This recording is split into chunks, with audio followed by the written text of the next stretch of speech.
In the world of sports, dreams are born every day. Aspiring athletes set their sights on greatness, envisaging themselves as champions, breaking records, and standing on top of podiums. Yet for countless individuals, these dreams remain out of reach. The cruel reality is that the absence of self-discipline stands as a formidable barrier, blocking your every move and leading to a lifetime of wasted potential. It's not just missed practices, but missed chances. It's not just indulgence in distractions and avoiding the reality of hard work. It's surrendering to mediocrity. The cost of your undisciplined choices are unbelievably steep. In the unforgiving world of sports, there is no room for the undisciplined. And while a lack of discipline is increasingly becoming the norm, there is an antidote. Building self-discipline is the foundation upon which athletic empires are built. So let's build yours.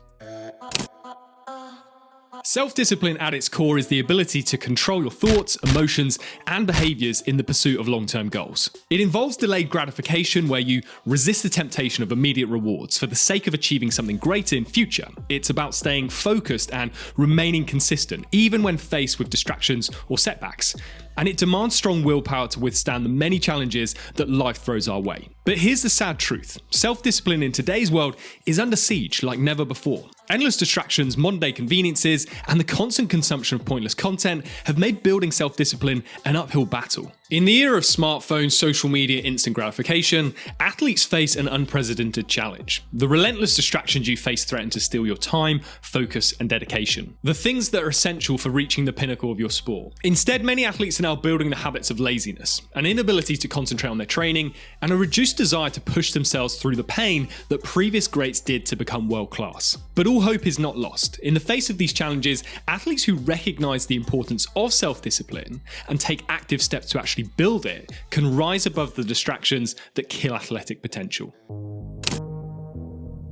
So now we know what self-discipline is and what are the modern threats to it, the next crucial phase for any athlete is to determine their discipline style. This is an idea I came across in Peter Holland's book, The Power of Self-Discipline, and he argues that in using self-awareness, you have to decide what kind of discipline style that you'll want to show in your day-to-day life. And there are two options, abstinence and moderation. So abstinence is all about abstaining completely from anything that hinders your progress. There are no exceptions and no excuses. So to stop wasting time on social media, you may just delete the apps from your phone, or you make sure you wake up every day at 4:30 a.m. to get a workout in, like the ex-Navy SEAL Jocko Willink. And then when it comes to moderation, this style is for those who can accept a certain amount of deviation as long as they still meet their goals and their deadlines. So you may not delete social media from your phone, but you might set up timers on how much you can use it each day and that you're actually able to stick to that. Or you might make sure that you get your workout in every day, but sometimes you might do it first thing in the morning and other days you do it in the afternoon. You're not as rigid, but you still get done what you need to get done. And I wouldn't say that either of these styles is better than the other, it just depends on you as an individual. So for me, I tend to lean towards abstinence. For example, some people like to treat themselves to a couple of squares of chocolate after a hard workout,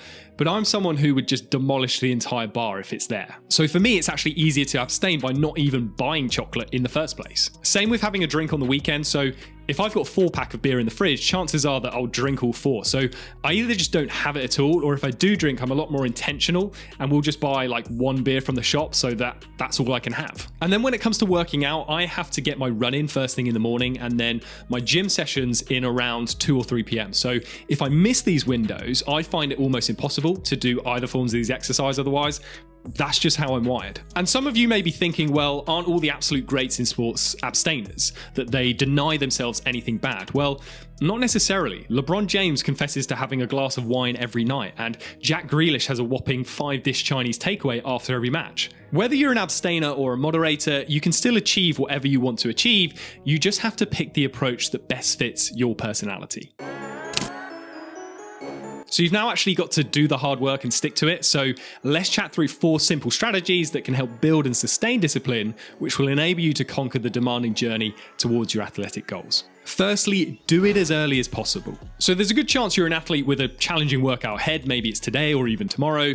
And by tackling it early in the day, you save your self-discipline for what really matters most, your workout. Studies show that your willpower, which is what fuels your self-discipline, often acts like a battery. So it's full at the start of the day, and as the day goes on, it slowly drains because of all the decisions that you have to take, the tasks you engage with, and just all the mental and physical energy that you exert. That's why it's so easy to sack off your workout when it's late afternoon or early evening. The entire day you faced all these little things like work projects, schoolwork, or other responsibilities that just nip away at your willpower, meaning that it becomes much more of an effort to actually do those hard things. Now, of course, none of us are completely in control of our schedules, I get that, but it may mean that you might have to start waking up earlier to get that gym session in before class or work instead of doing it after. Even though I have control over my schedule because I work for myself, I choose to wake up at 6:30 a.m. and head out to run by around 7 a.m. because when I get back, it's still early in the morning and I can still crack on with all the work things that I have to do. And I know that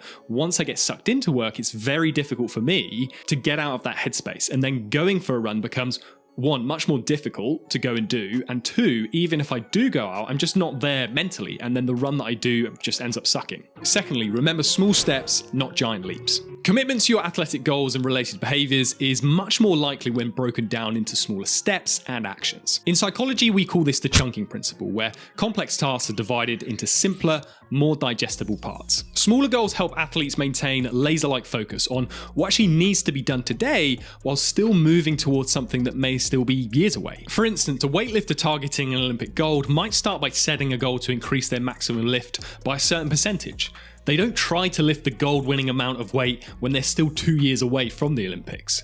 And if they were to do that, then they quickly lose motivation because they get consumed with how far away their dream actually is. So instead, this daily focus on incremental progress can lead to significant long-term gains. And because you're seeing regular progress, you're motivated to stick something out rather than just give up. And another reason small goals are super helpful is because they keep you grounded rather than having your head in the clouds. So you see a lot of athletes in, say, a sport like football who get to a point where they sign for an academy. And in their mind, all they can think about now is going pro because they've signed for a pro club as a junior. The problem is when just thinking about that, they then let their game slip in the here and now. Spending too much time thinking about future end outcomes can trick you into thinking it will automatically happen, and that can breed a lack of discipline. And it's why so many kids who get into academies don't actually last beyond their initial 1 or 2 year contract. And the third thing that helps with doing hard things is changing your language. Most athletes love to complain. Even though that they've got the opportunity to practice and play in something they enjoy, there's often a lot of negative language that surrounds putting in the work that's necessary to reach the top. Most fall into the trap of constantly saying things to themselves like, I have to go to training, or coaches make me run. And the problem with this type of language is that it compounds the desire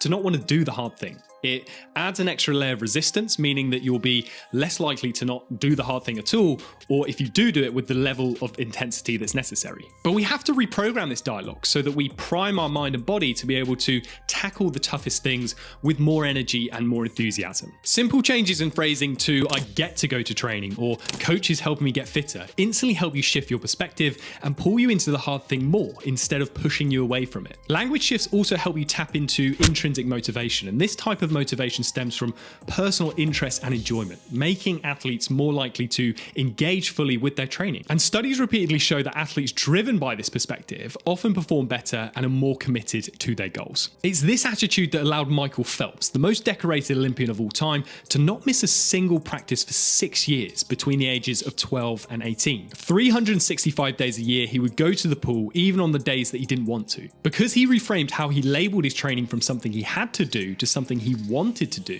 so that he could give himself the best chance of becoming an Olympian. And then fourthly, what the most disciplined athletes also do is become accountable to others. As I just mentioned, Michael Phelps didn't miss a practice for 6 years, and a lot of that was down to himself showing up every day, but it was also because of his coach, Bob Baumann, who designed the workload to help him become a champion. Even the most disciplined people have days where they feel like they don't want to go to training or practice, and it's on those days they tap into the fact that someone else is watching them or expecting them to turn up. As a kid, Michael Phelps wouldn't dare find out what the consequences would be if he left his coach hanging at the pool on his own at 6 in the morning. Unless you're a completely selfish person, you don't want to let others down, particularly those who have invested time, effort, and even money into your progress and development. So having a coach, mentor, or even a training buddy is absolutely crucial to ensure that you don't break your discipline during those times where it's hanging by a thread.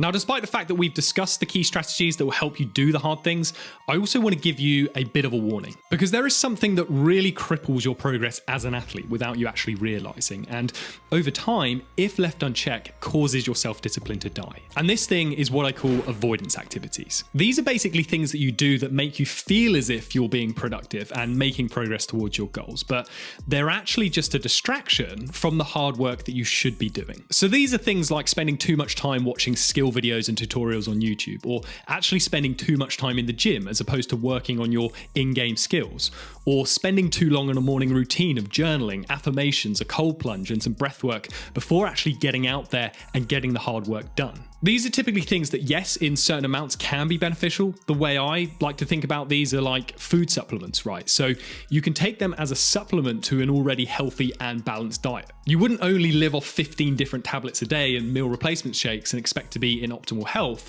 You still need to eat proper nutrient-dense food. And the same goes for all these avoidance activities. You wouldn't watch 3 hours of skill drills on YouTube, spend an hour filling out a really cool, pretty, color-coordinated workout plan, and then spend an hour writing out all your goals in detail, and then expect to just get better. You'd actually have to do the hard training sessions and practice first. Those are the nutrient-dense food. All those other things are supplements that, yes, help, contribute, and can lead you to take things to the next level, but if you don't do the core thing of the actual hard workouts, which is the hardest thing that you can do, you won't make progress. And if you don't make progress, you become frustrated, and slowly your self-discipline just fades away.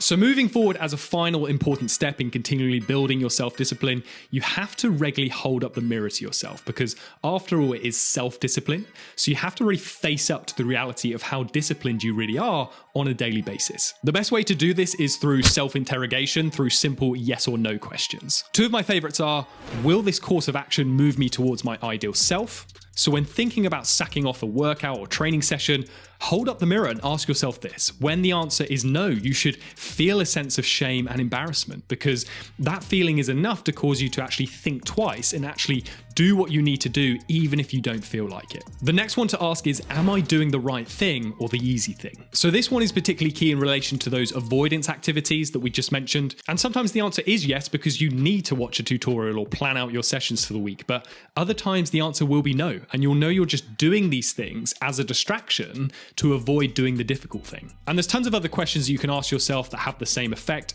These are listed in Peter Hollin's book, which is listed in the description. So check that out for a far more detailed account of self-discipline in general. And look, you might still have some lingering doubts thinking that you're not mentally tough enough to be as disciplined as you'd like to be. But if you watch this next video, then you'll learn that becoming mentally tougher is actually easier than you think.